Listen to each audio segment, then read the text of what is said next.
சிறுதுளி பெருவெள்ளம் மழைநீரை சேமிப்போம். ஹாய் ஃப்ரெண்ட்ஸ், எல்லாருக்கும் வணக்கம். நம்ம இன்றைக்கி என்ன செய்ய போகிறோம்னு பார்த்தீங்கன்னா அரிசி பாயசம் தான் செய்ய போகிறோம். அதுக்கு என்னென்ன பொருள் தேவைங்கிறத பார்க்கலாம். இது சூப்பராக இருக்கும், செஞ்சு பாருங்கள். அதுக்கு முன்னாடி இது வரைக்கும் சப்ஸ்கிரைப் பண்ணாதவங்க சப்ஸ்கிரைப் பண்ணுங்கள், லைக் பண்ணுங்கள், ஷேர் பண்ணுங்கள், கமெண்ட் பண்ணுங்கள். இப்போது அதுக்கு இது என்னென்ன பொருள் தேவைங்கிறத பார்ப்போம். ஃபஸ்ட்டில் நம்ம ஸ்டவ்வை பற்ற வச்சு கடாய் அடுப்பில் வச்சுக்கலாம்.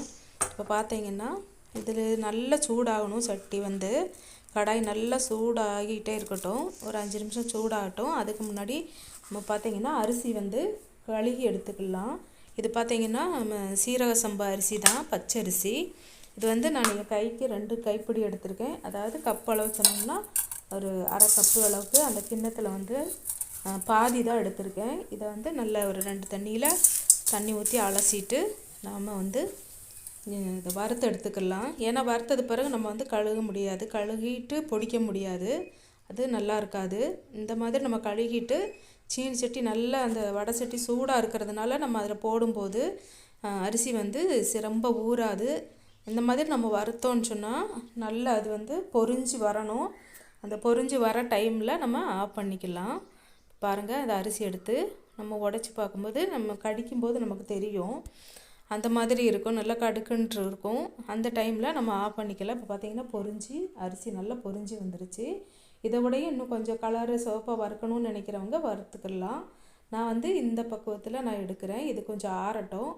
ஆற வச்சுட்டு அதுக்கப்புறமா நம்ம மிக்சியில் போட்டு பொடிச்சிக்கலாம். இப்போ அதே சட்டியில் அந்த சூடோடு நம்ம ஒரு 2 ஸ்பூன் நெய் ஊற்றிக்கலாம். நெய் ஊற்றிட்டு அதில் பார்த்திங்கன்னா நம்ம தேங்காய், அதாவது கொப்பரை தேங்காய், பச்சை தேங்காய் இருந்தாலும் போதும். இப்போ பார்த்திங்கன்னா முந்திரி பருப்பு, காஞ்ச திராட்சை இதெல்லாம் போட்டு நம்ம வறுத்து எடுத்து வச்சுக்கலாம். இப்போ நான் தேங்காய் நல்லா காஞ்ச தேங்காவை அதில் லைட்டாக செவக்கிற அளவுக்கு வறுத்து மாற்றி வச்சுக்கலாம். அது கூடவே காஞ்ச முந்திரியும் உலர் திராட்சையும் முந்திரி பருப்பும் போட்டு அதில் அப்படியே வறுத்து மாற்றி வச்சுக்கலாம். இப்போ பார்த்திங்கன்னா அதை மாற்றி வச்சுட்டு நம்ம சர்க்கரை, அதாவது அச்சு வெல்லம் நான் 3 அச்சு போட்டிருக்கேன். இது 1/4 கிலோ அளவுக்கு இருக்கும். அது தண்ணி ஒரு அரை டம்ளர் தண்ணி ஊற்றி நல்லா கொதித்ததுக்கு அப்புறமா நம்ம ஆஃப் பண்ணிக்கலாம். அந்த கட்டியெல்லாம் உருகி வரட்டும். இப்போ பார்த்திங்கன்னா அரிசி ஆறிடுச்சு. இந்த டைமில் நம்ம மிக்சியில் போட்டு க்ரஷ் பண்ணி எடுத்துக்கலாம். ரொம்ப மைய நைஸாகவும் அரைக்கக்கூடாது. அதாவது பார்த்திங்கன்னா குருணாவாக இருக்கணும். நல்லா க்ரஷ் பண்ணி அதில் பாதி மாவாக பொடிஞ்சிருக்கும், பாதி சின்ன சின்னதாக இருக்கும், ஒரு 1/4 பாக அளவுக்கு முழுசாகவும் இருக்கும். நம்ம க்ரஷ் பண்ணும்போது ஒரு 2 டைம் க்ரஷ் பண்ணோம்னா கரெக்டான அளவில் இருக்கும். இப்போ நம்ம 1 கப்பு அரிசி எடுத்தோன்னா நம்ம 3 கப் அளவுக்கு தண்ணி ஊற்றணும். அது கரெக்டான அளவாக இருக்கும் தண்ணி. அதை போட்டு நல்லா வேக வச்சு எடுத்துக்கலாம். கரெக்டாக வெந்திருக்கும். இந்த இதுக்கு 2 விசில் தான் வரும். பாருங்கள், சர்க்கரை பாகு காய்ச்சி வச்சுருக்கேன். இது தேங்காய் பால் எடுத்துக்கலாம். இதுக்கப்புறமா இது ஆறட்டும். இதுக்கப்புறமா தேங்காய் பார்த்திங்கன்னா ஒரு சின்ன தேங்காய் தான், அதுக்கு தகுந்த மாதிரி சின்ன தேங்காய் எடுத்துருக்கேன்.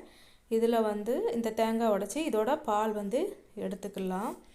பால் எடுத்துட்டு நான் தேங்காய் திருவியில் மிக்சியில் இதில் எல்லாம் அரிஞ்சு போட்டுட்டு அரைச்சி அதிலேருந்து அப்படி பால் ஃபஸ்ட்டு 2 பால் எடுப்பேன். முதல் பால், 2வது பால் எடுத்து வச்சுக்கிறணும். இப்போ பார்த்திங்கன்னா மிக்சியில் ஒரு 4-5 ஏலக்காவும் ஒரு டீஸ்பூன் சர்க்கரையும் வறுத்தது சின்ன சீரகம் பார்த்திங்கன்னா 1 டீஸ்பூன் அளவுக்கு போட்டு இதை பொடி பண்ணி மாற்றி வச்சுக்கலாம். இப்போ பார்த்திங்கன்னா நம்ம தேங்காய் பால் எடுத்ததில் 2ஆம் பால் தேங்காய் பாலும் இந்த சர்க்கரையும் அந்த வெந்த அரிசியில் ஊற்றி நம்ம மண்சட்டியில் ஊற்றி வச்சுட்டேன். இடையில பார்த்திங்கன்னா அந்த வீடியோ மிஸ் ஆயிடுச்சு, ஆஃப் ஆயிடுச்சு. அதனால் அது இல்லை. பார்த்திங்கன்னா இப்போ அந்த சர்க்கரை பானி காய்ச்சி வச்சுருக்கோம் இல்லையா, அதையும் தேங்காய் பால் பாதி 2ஆம் பாலை பாதி ஊற்றி இது நல்லா வேகணும். சர்க்கரை ஃபஸ்ட்டில் ஊற்றி அந்த வெந்த சாதத்தில் நல்லா வேக வைக்கணும். வேக வச்சு நல்லா கொதித்ததுக்கப்புறமா 2ஆம் பாலில் பாதி ஊற்றி அது நல்லா வேகணும். வெந்ததுக்கப்புறமா மீதி தேங்காய் பால் ஊற்றிட்டு அது நல்லா கொதித்ததுக்கப்புறமா நம்ம லாஸ்ட்டில் முதல் பால் எடுத்து வச்சுருந்தோம் இல்லையா, அந்த பால் ஊற்றிக்கலாம். இப்போ இது நல்லா கொதிச்சு நல்லா வேகணும். அது கூட வந்து அந்த சர்க்கரையெல்லாம் அதாவது அச்சு வெல்லம்லாம் நல்லா வெந்து அதோட இனிப்பு நல்லா சேர்ந்து நல்லா கொஞ்ச நேரம் ஒரு 10 நிமிஷம் வேகணும். நல்லா வேகட்டும். வெந்ததுக்கு அப்புறமா வந்து நம்ம முதல் பால் ஊற்றிட்டு அதுக்கு தேவையான பொருள் போட்டு நம்ம இறக்கிக்கலாம். இப்போ பாருங்கள் நல்லா கொதித்து வெந்துட்டுருக்கு. நான் கொஞ்சம் தான் போட்டேன் பாருங்கள். இது வந்து பானையில் 3/4 பானை அளவுக்கு இருக்குது. இப்போ நம்ம பொடிச்சு வச்சுருந்த ஏலக்காய் சீரகம் வந்து இப்போ இந்த டைமில் போட்டுக்கலாம். அது நல்லா எல்லாம் கொதித்து வெந்துருச்சு. இப்போது இந்த டைமில் இது போட்டோன்னா நல்லா வாசனையாக இருக்கும். சுக்கு இஷ்டம் மனம் பிடிக்கும் அப்படின்னு நினைக்கிறவங்க சுக்கு லைட்டாக பொடி பண்ணி போட்டுக்கோங்க. பொடி இருந்துச்சுன்னா ஒரு 2 பிஞ்ச் அளவுக்கு சுக்கு பொடியும் போட்டுக்கலாம். அதுவும் நல்ல டேஸ்ட்டாக மணமாக வாசனையாக இருக்கும்.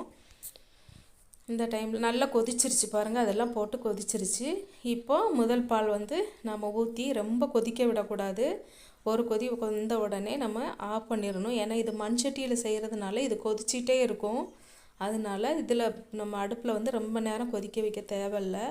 இப்போ நம்ம முதல் பால் ஊற்றிட்டு அதை லைட்டாக மிக்ஸ் பண்ணி கலந்து விட்டுடலாம். விட்டுட்டு இந்த டைமில் நம்ம தேங்காய் அதெல்லாம் வறுத்து வச்சுருக்கோம் இல்லையா, அதை வந்து நம்ம போட்டுக்கலாம். போட்டுட்டு ஸ்டவ் வந்து ஆஃப் பண்ணி விட்டுறோம்னா அந்த கொதிக்கிறதுலையே அது கரெக்டாக வெந்து கொதித்து கரெக்டாக இருக்கும். இப்போ பாருங்கள், இப்போ தான் ஃபஸ்ட்டு அப்படியே முறை கட்டி வருது. இந்த டைமில் நம்ம போட்டோன்னா கரெக்டாக கொதித்து அது ஆஃப் பண்ணிட்டோன்னா கரெக்டாக இருக்கும். இது மாதிரி நீங்களும் செஞ்சு பாருங்கள். இது பிடிச்சிருந்ததுன்னா லைக் பண்ணுங்கள், ஷேர் பண்ணுங்கள். பிடிக்கலைன்னா டிஸ்லைக் பண்ணுங்கள். பாருங்கள், அப்போ நெய் அதில் கொஞ்சம் இருந்தது. அதில் வந்து கொஞ்சம் கூட தேங்காய் வறுத்து மறுபடியும் அதில் கொட்டிட்டேன். இப்போ பாருங்கள், சூப்பராக இருக்குது, கலர்ஃபுல்லாக இருக்குது. கண்டிப்பாக குழந்தைகளுக்கு எல்லாருக்கும் ரொம்ப பிடிக்கும். நம்ம இது ஒரு டைம் செஞ்சோன்னா நம்ம திரும்ப திரும்ப இந்த மெத்தடில் தான் நம்ம செய்வோம். நம்மளுக்கு சிறுபருப்பெல்லாம் தேவையில்ல. அதே டேஸ்ட்டு அதே மனம் இதில் இருக்கும். இங்கே கண்டிப்பாக ட்ரை பண்ணி பாருங்கள். சூப்பராக இருக்குது, செஞ்சு பாருங்கள். கிறிஸ்மஸ் வருது. எல்லாருக்கும் அட்வான்ஸு கிறிஸ்மஸ் வாழ்த்துக்கள். Happy Christmas. கண்டிப்பாக எல்லாருக்கும் பிடிக்கும். கிறிஸ்மஸ்க்கு எல்லோரும் ட்ரை பண்ணி பாருங்கள். இப்போ பாருங்கள், இப்போ பவுலில் வந்து நம்ம ஊற்றி வச்சுக்கலாம். இப்போ சர்வ் பண்ணிக்கலாம். கலர் பாருங்கள், நல்ல கலர்ஃபுல்லாக இருக்குது. டேஸ்ட்டும் அதே அளவுக்கு டேஸ்ட்டும் சூப்பராக இருக்கும். ட்ரை பண்ணி பாருங்கள். நாளைக்கு கிறிஸ்மஸ் வருது. எல்லாருக்கும் கிறிஸ்மஸ் வாழ்த்துக்கள். Happy Christmas. சப்ஸ்கிரைபர்ஸ், வியூவர்ஸ் எல்லாருக்கும் ஹாப்பி கிறிஸ்மஸ். எல்லாருக்கும் இது பாயசம் பிடிச்சிருக்குன்னு நினைக்கிறேன். கண்டிப்பாக ட்ரை பண்ணுங்கள்.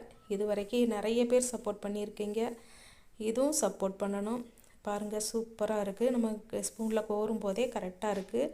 வந்து எல்லாருக்கும் ரொம்ப ரொம்ப நன்றி. வணக்கம். தேங்க்யூ. Happy Christmas.